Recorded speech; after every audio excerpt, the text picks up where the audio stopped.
হঠাৎ করেই লাবণ্যর এমন কঠিন সিদ্ধান্ত নেওয়ার কারণে অবশেষে বাড়ি ছেড়ে চলে গেল দীপা, সূর্য, এমনকি সোনারূপাকেও নিয়ে। হ্যাঁ বন্ধুরা, অনুরাগের ছোঁয়ার আগামী পর্বগুলোতে আমরা ঠিক এমনটাই দেখতে চলেছি। মিশকাত থেকে অনেক দূরে সরে থাকতে চাই সবসময়ের জন্য দীপা ও সূর্য। নিজেদের জীবনে এত বছর পরে আর কোনো ঝামেলা নিতেই চায় না, কিন্তু মিশকা বারবার এমন ষড়যন্ত্র করছে যাতে দীপা সূর্য আলাদা হয়েই যায়, কোনোভাবেই দুজনে এক হতে না পারে। আর এই কারণেই এবার মিশকা বারবার লাবণ্যকেই কাজে লাগাচ্ছে। লাবণ্যকে সবসময় ভুলভাল বোঝাচ্ছে মিশকা। লাবণ্যকে এটাই বলছে বাইরে তার পক্ষে থাকা অনেক কঠিন হয়ে যাচ্ছে। এমনকি এটাও বলছে যে সে তো চাইলে নিজেকে শেষ করে দিতেই পারে, কিন্তু সেনগুপ্ত বাড়ির বংশধরকে সে কিভাবে শেষ করবে।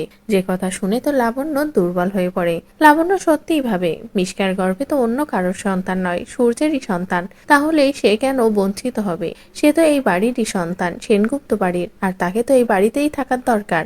আর এমনটা ভেবে লাবণ্য আর কোনো কিছু না চিন্তা করে, এমনকি দীপা সূর্যকে কোনো কিছু না জানিয়ে হঠাৎই মিশকাকে সেনগুপ্ত বাড়িতে নিয়ে এসে হাজির হয়।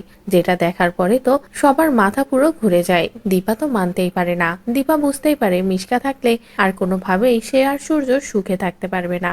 এই কারণেই দীপা বলে, বেশ, আপনারা যেমনটা চেয়েছেন তেমনটাই হবে, এবার আমি এই বাড়ি ছেড়ে চলে যাব।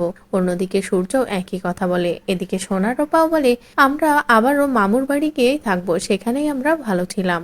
বলেই সকলে মিলে মিশকা ও লাবণ্যর সামনে দিয়ে বাড়ি থেকে বেরিয়ে যায়। তো বন্ধুরা, এবার যদি সত্যি মিশকাকে সেনগুপ্ত বাড়িতে মানতে না পেরে দীপা সূর্যই বাড়ি ছেড়ে চলে যায় নিজেদের দুই সন্তানকে নিয়ে, তাহলে সেটা দেখতে তোমাদের ঠিক কেমন লাগবে কমেন্ট করে জানাও। পরবর্তী আপডেট পেতে চ্যানেলটি সাবস্ক্রাইব করো।